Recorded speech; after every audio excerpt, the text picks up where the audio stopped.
Normal delivery టిప్స్లో భాగంగా ఈరోజు tip number 10 వచ్చేసరికి ఎక్సర్సైజెస్ అండి. నార్మల్ డెలివరీ అవ్వాలి అంటే ఎక్సర్సైజ్ అనేది చాలా ఇంపార్టెంట్ రోల్ అనేది పోషిస్తుంది.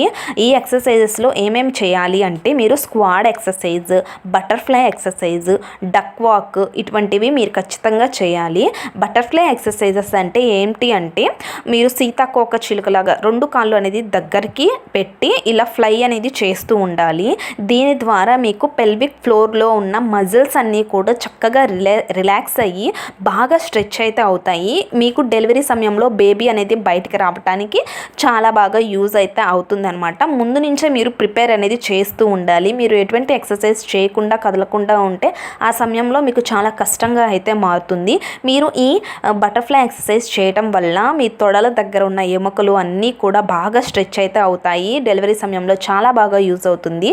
డక్ వాక్ అంటే బాతు నడిచినట్లు నడుస్తూ ఉండాలి. దానివల్ల ఏమవుతుంది అంటే మనకి సర్విక్స్ అనేది బాగా పలచబడుతుంది అనమాట. మనకి సర్విక్స్ పలచబడితేనే కదా అది ఓపెన్ అవ్వటానికి ఇలా 10 సెంటీమీటర్స్ ఓపెన్ అయితేనే మనకి బేబీ అనేది బయటకు వస్తుంది. కాబట్టి సర్విక్స్ అనేది పలచబడి ఓపెన్ అవ్వాలంటే డక్ వాక్ అనేది చాలా ఇంపార్టెంట్ అండి. ఇంకోటి వచ్చేసరికి స్క్వాడ్ ఎక్సర్సైజ్.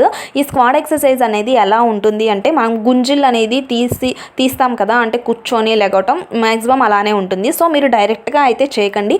ఎవరిదైనా సపోర్ట్ అనేది తీసుకునైనా చేయండి. లేకపోతే ఏదైనా చైర్ పట్టుకొని లేకపోతే వాల్ అనేది పట్టుకొని ఇలా కొంచెం బెండ్ అయ్యి లెగవటం ఇలా చేస్తే మీకు అక్కడ పెల్విక్ ఏరియా మొత్తం కూడా బాగా స్ట్రెచ్ అయితే అవుతుందన్నమాట. డెలివరీ సమయానికి చాలా బాగా ఈ మజిల్స్ అనేవి రెడీగా అయితే అవుతాయి అన్నమాట. సో ఎక్సర్సైజ్ అనేది చాలా ఇంపార్టెంట్ అండి. నార్మల్ డెలివరీ సమయంలో ఈ ఎక్సర్సైజెస్ చేస్తే చాలు ఈజీగా డెలివరీ అయితే అయిపోతుంది.